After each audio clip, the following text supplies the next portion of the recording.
So let's talk about China. It's for now the most populous country in the world, and probably the best example of how a command economy can deliver in the long run for most of its population. In 2013, President Xi Jinping gave a speech, outlining what he called the Chinese dream, a cue many Chinese had been looking to for decades. But in China for the past 5 years, social unrest led to hundreds of protests every year, with some turning violent. The most interesting of these protests, however, are not led by an underrepresented or repressed group, but by the everyday investor. Investors, depositors, and savers alike have taken to the streets to protest both private and state-owned financial institutions. Now, according to the Bank of China, illegal fundraising efforts pulled in more than 100 billion RMB in 2014, but oddly enough, these protests are not aimed at any sort of illegal fundraising, but rather at Chinese SOEs, or state-owned enterprises.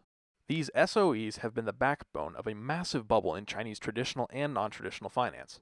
For example, nominal property values have increased rapidly since 2015, and the most direct measurement of inflation, the supply of near money, or M2, has quadrupled since 2008. M0, or hard cash, has also quadrupled since 2005.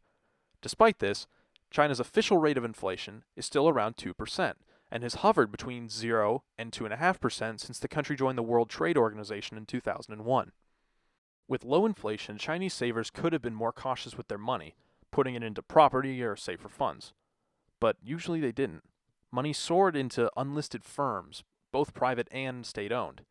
These unlisted firms didn't appear on exchanges, but by 2018, these companies held debt equal to 140% of China's GDP.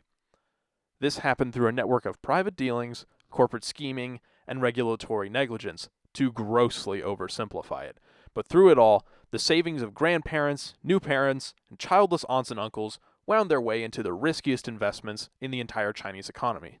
Not only are 40% of Chinese loans considered to be non-performing, but an estimated 40% of all state-owned enterprises are non-performing, meaning they exist from month to month on bridge loans buoyed by a negligent bureaucracy.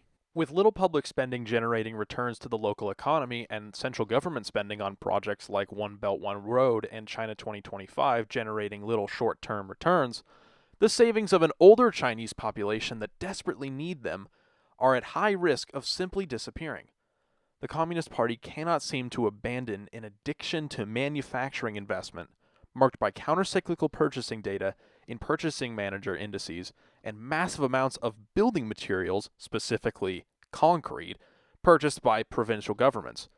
Unfortunately, when the government announced deleveraging measures in an attempt to rein in this risk, the country experienced widespread protests, and the Communist Party denounced the measure, closing off its last visible method of avoiding catastrophe. The current economic system in China is unsustainable in the short run because of the cultural orientation toward political stability, fiscal policy, and systemic risk. Thanks for watching.